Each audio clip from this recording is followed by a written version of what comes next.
Hello and welcome everybody. आज की discussion का जो हमारा टॉपिक है वो है कॉम्पटन इफ़ेक्ट।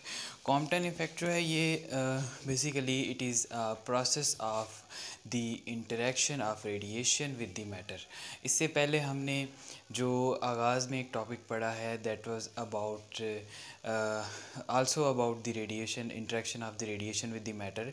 बट वो जो टॉपिक था उसके अंदर हमने फ़ोटो इलेक्ट्रिक इफ़ेक्ट जिसका नाम था उसके अंदर हमने रेडिएशन को डिफरेंट तरह से इंटरेक्ट करते हुए देखा। तो कॉम्पटन इफ़ेक्ट जो है ये अगेन एक रेडिएशन के इंटरेक्शन का ही मेथड है, लेकिन इसके अंदर थोड़ी सी डिफ्रेंशिएशन है। इसके अंदर जो डिफ्रेंशिएशन है वो क्या है, बेसिकली जो इसका स्टार्ट हम करेंगे तो स्टार्ट में हम एक डेफिनेशन देखेंगे that is about scattering.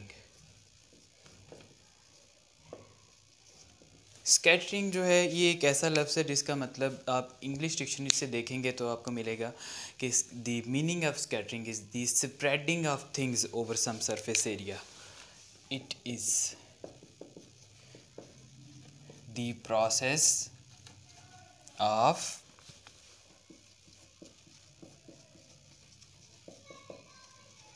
spreading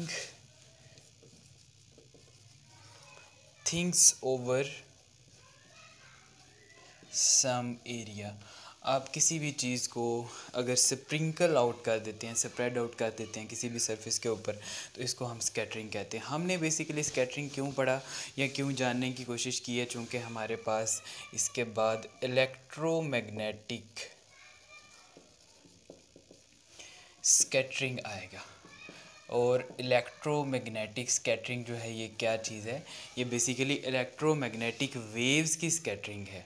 अब देखें ज़रा इलेक्ट्रोमैग्नेटिक वेव्स की स्कैटरिंग से क्या मुराद होगी कि जब इलेक्ट्रोमैग्नेटिक वेव्स को इंसिडेंट करेंगे वो किसी चीज़ के ऊपर जाके स्ट्राइक करेंगी और वहाँ पे चाहे वो एब्जॉर्ब हो जाती हैं, चाहे वो डिफ्लेक्ट होती हैं, चाहे उनके साथ कोई और प्रोसेस टेक्स प्लेस होता है, इस प्रोसेस को हम कहेंगे scattering.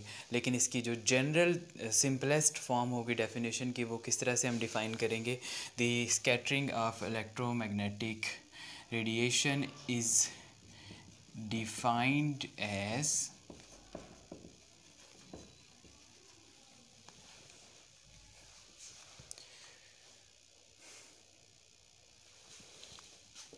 when electromagnetic radiations are incident on some target, they get deflected or absorbed. This is known as scattering of electromagnetic radiations. Electromagnetic waves की जो स्कैटरिंग है इसको समझने के लिए हम वाटरफॉल की एग्जांपल कंसिडर कर सकते हैं, जिसके अंदर वाटरफॉल आप लोगों ने देख रखे हैं। जब पानी का धारा किसी एक ख़ास पॉइंट से बह रहा होता है और जब ये ग्राउंड लेवल पे पहुंचता है तो इसको जब ये स्ट्राइक करता है ग्राउंड के साथ तो बहुत ज़्यादा छोटे और बड़े जो वाटर ड्रॉपलेट्स हैं वो इर्द गिर्द उड़ते हैं। It is just like a scattering phenomena. जो हमारे पास इलेक्ट्रोमैग्नेटिक वेव होगी बेसिकली वो कुछ इसी तरह से जो स्कैटर्ड वेव्स है वो जनरेट करेगी। एक इलेक्ट्रोमैग्नेटिक वेव आएगी, वो किसी टारगेट के साथ इन्वॉल्व होगी, वहाँ से स्कैटर होगी, तो उसके नतीजे में कुछ वेव्स हमें मिलेंगी और उन वेव्स के अंदर क्या प्रोसेस होगा, किस तरह का जो वेरिएशंस हैं वो आएंगी, ये हमने पढ़ना है कॉम्पटन इफ़ेक्ट के अंदर। इसके बाद हम डिफ़ाइन करेंगे कॉम्पटन इफ़ेक्ट को कि कॉम्पटन इफ़ेक्ट जो है ये हमें क्या बताता है। कॉम्पटन इफ़ेक्ट हमें ये बताता है कि कॉम्पटन जो कि एक साइंटिस्ट था, Holi Compton observed that the wavelength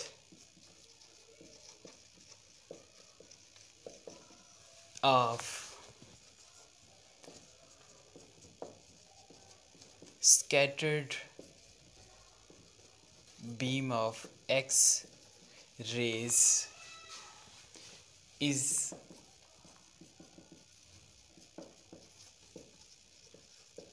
slightly larger than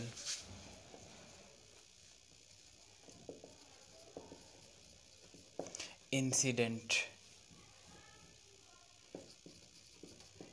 radiation. तो बेसिकली ये वो फिनोमेना था जहाँ से कॉम्पटन इफ़ेक्ट का स्टार्ट हुआ।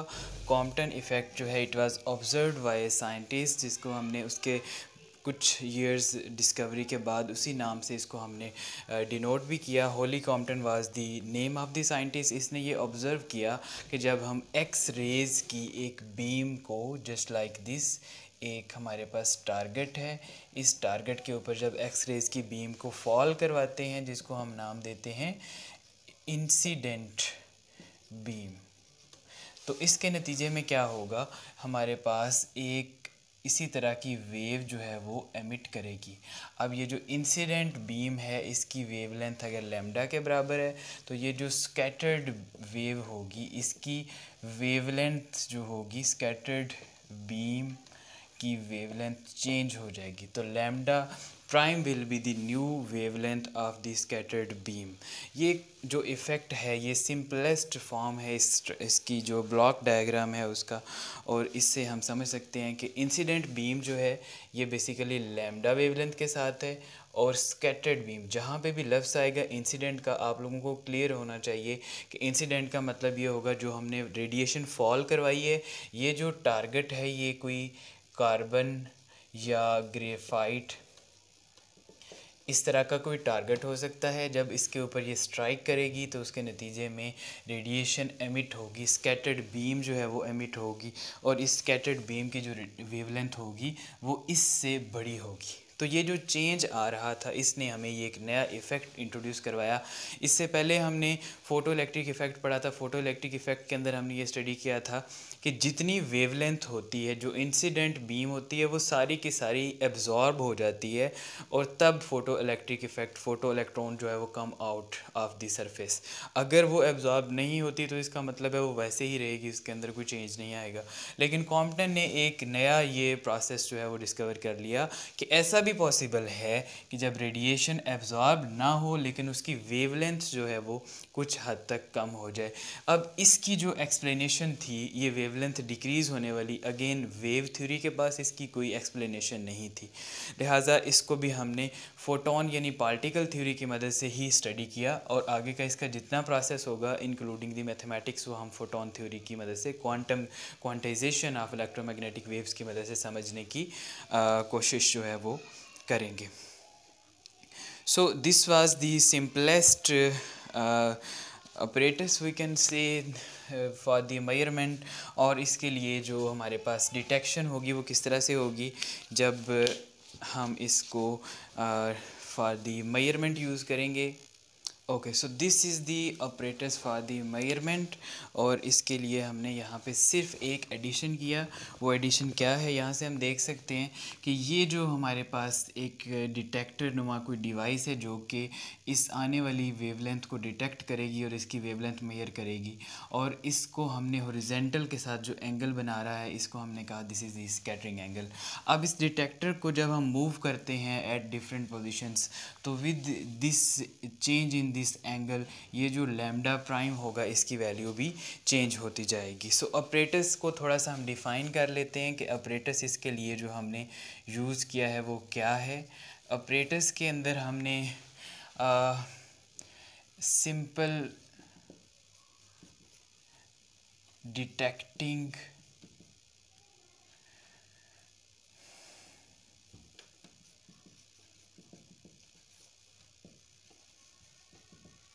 machine is placed in front of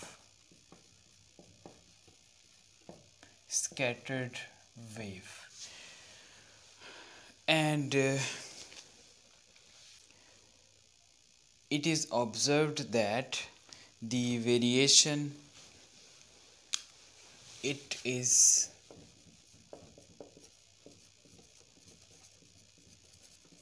observed that the wavelength of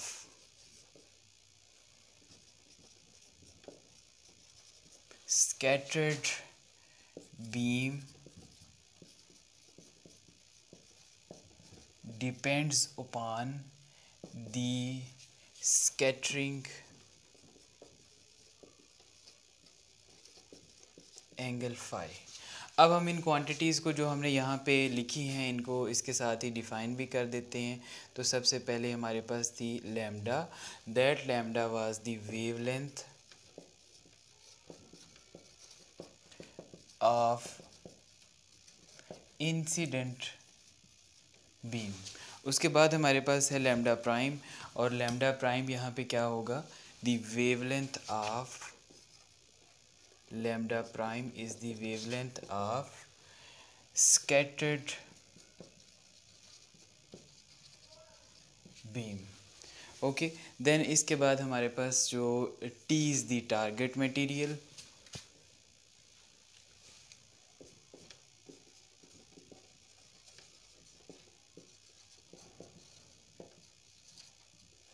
और इसके अलावा हमारे पास जो फाई है वो basically it is the scattering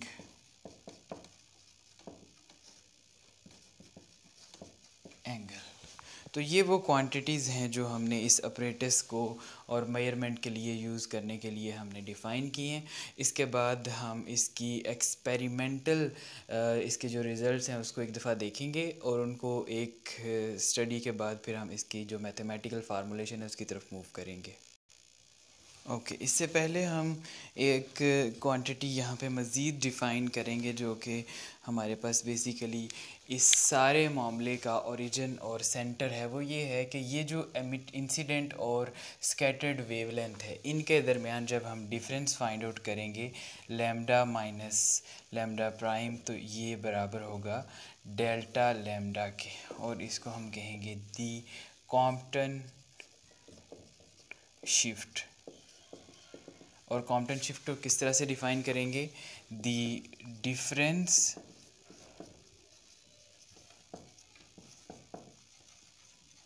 between incident wavelength and scattered wavelength, it is known as Compton shift. और बेसिकली हमने कॉम्पटन शिफ्ट के लिए ही सारे का सारा मैथमेटिक्स भी डेवलप करना है, और कॉम्पटन शिफ्ट को ही एक्सपेरिमेंटली भी जब हम कर्व्स को स्टडी करेंगे तो उसके अंदर भी हमने कॉम्पटन शिफ्ट को ही डिस्कस करना है कि व्हाट इट इज़, एंड इसकी जो इन्फॉर्मेशन है इसको जो ड्राइव किया जा सकता है वो किस तरह से फाइंड आउट किया जा सकता है। ओके, तो एक्सपेरिमेंटल कर्व्स जो हैं कुछ इस तरह से बनती हैं कि हमारे पास दो एक्सिस हैं, एक के ऊपर जो वेवलेंथ है और दूसरी के ऊपर जो स्कैटरिंग का प्रोसेस हो रहा है वो है, और इस हवाले से हम इन दोनों इस कर्व के अंदर हमारे पास दो पीक्स आती हैं। पहली पीक वो है जो कि लैम्डा, जो कि इंसिडेंट वेव है, यहाँ पे आप देख सकते हैं इंसिडेंट वेव की जो वेवलेंथ है वो है, और दूसरी पीक हमारे पास है लैम्डा प्राइम जो कि स्कैटर्ड बीम की है। स्कैटर्ड बीम जो है उसकी वेवलेंथ सम हो इंक्रीज़ हो चुकी है, क्योंकि 70 पिकोमीटर के अराउंड, अगर हम 71 के अराउंड ये पीक बन रही है, इसको अगर हम देखें तो लैम्डा प्राइम जो है ये अबाउट 100 प्लस पिकोमीटर्स में चली जाएगी, और इन दोनों का जो डिफरेंस होगा लैम्डा और लैम्डा प्राइम का, जो हमने डेल्टा लैम्डा लिखा था थोड़ी देर पहले, delta lambda is equal to basically lambda minus lambda prime, ये जो है वो डिफरेंस है जिसको हम नाम देते हैं कॉम्पटन शिफ्ट का। अब ये जो दो एक्सपेरिमेंटल पीक्स आ रही हैं, एक लार्जर पीक है और एक जो है वो स्मॉलर पीक है, इसकी जो एक्सप्लेनेशन कॉम्पटन ने ख़ुद प्रोवाइड की, उसने ये कहा कि ये जो इंसिडेंट बीम की सेम वेवलेंथ आ रही है, ये वो वेवलेंथ्स हैं जो कि डीपर एटम्स के साथ जाके स्ट्राइक कर रहे हैं। आपको पता है जब हम किसी भी सरफेस को कंसिडर करते हैं तो हमारे पास ऑब्वियसली एटम्स जो हैं वो कुछ इस तरह से होंगे, इनके दरमियान में न्यूक्लियस होगा और इनके इर्द गिर्द इलेक्ट्रॉन्स होंगे, और कुछ इस तरह से ये डीपर एटम्स हैं, इसी तरह से ये और डीपर एटम्स होंगे। तो ये जो सरफेसेस हैं वो इसी तरह से मूव करती जाएंगी। अब उसने ये कहा ये जो लैम्डा वाली वेवलेंथ है ये बेसिकली वो वेवलेंथ है जो कि डीपर इलेक्ट्रॉन्स के साथ स्ट्राइक करके वापस आ रही है और इन इलेक्ट्रॉन्स ने रिकॉइल प्रोड्यूस किया है। उसकी वजह से इस इलेक्ट्रॉन का जो इस एटम का जो रिकॉइल था उसने इसको डिफ्लेक्ट बैक कर दिया और ये आलमोस्ट उसी फ्रीक्वेंसी के साथ वापस आ गया, उसी वेवलेंथ के साथ वापस आ गई जिसके साथ ये टकराई थी। Okay, so this is lambda and this is again lambda. लेकिन कुछ ऐसी वेवलेंथ्स होंगी जो कि सरफेस के ऊपर वाले जो इलेक्ट्रॉन्स होंगे बिल्कुल जिनको नियरली फ्री इलेक्ट्रॉन्स हम कहेंगे, इनके साथ जाके इनको स्ट्राइक करेंगी और इनको अपनी एनर्जी और मोमेंटम ट्रांसफ़र करेंगी। लिहाजा इनकी जो फ़ाइनल वेवलेंथ होगी वो चेंज हो चुकी होगी, फ़ाइनल वेवलेंथ जो है वो इंक्रीज़ हो चुकी है। और इस इंक्रीज़ की जो वजह है वो क्या है कि ये जाके ये जो है इन्होंने अपनी एनर्जी और मोमेंटम नियर दी सरफेस जो इलेक्ट्रॉन्स मौजूद थे उनको प्रोवाइड किया है और उसकी वजह से इनकी अपनी एनर्जी कम हो गई है। इट मीन्स कि इनकी वेवलेंथ इंक्रीज़ हो गई है, इनकी फ्रीक्वेंसी कम होगी और एनर्जी भी इनकी कम होगी। So this is the explanation of these two peaks. Okay, so we can write that larger wavelength peak जो है इसकी रीज़न क्या है, these radiations are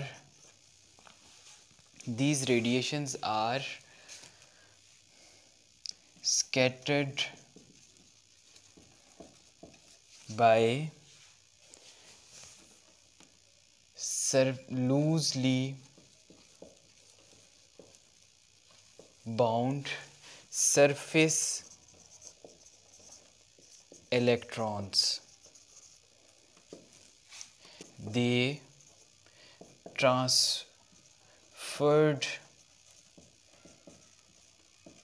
them their energy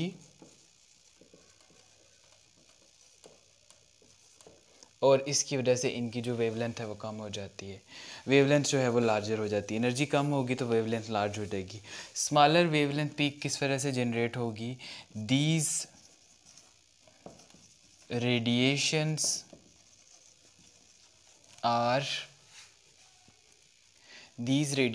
are scattered by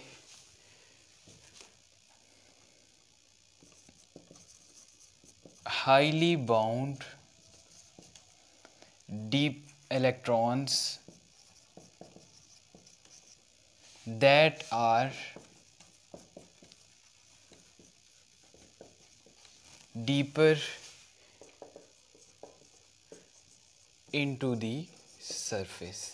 surface के अंदर जो नीचे वाले इलेक्ट्रॉन्स हैं उनके साथ स्ट्राइक करेगा और उनके अंदर रिकॉइल जनरेट होगा और इसको वो रिपेल बैक कर देंगे, रिफ्लेक्ट कर देंगे। And a recoil will be produced. Okay, so this is the experimental curves explanation जो कि हमारे पास एक्सपेरिमेंटल डेटा से मिलती है। इसके बाद जो नेक्स्ट हमने इसका सेकंड पार्ट कंसिडर करना है वो होगा mathematical formulation of Compton effect.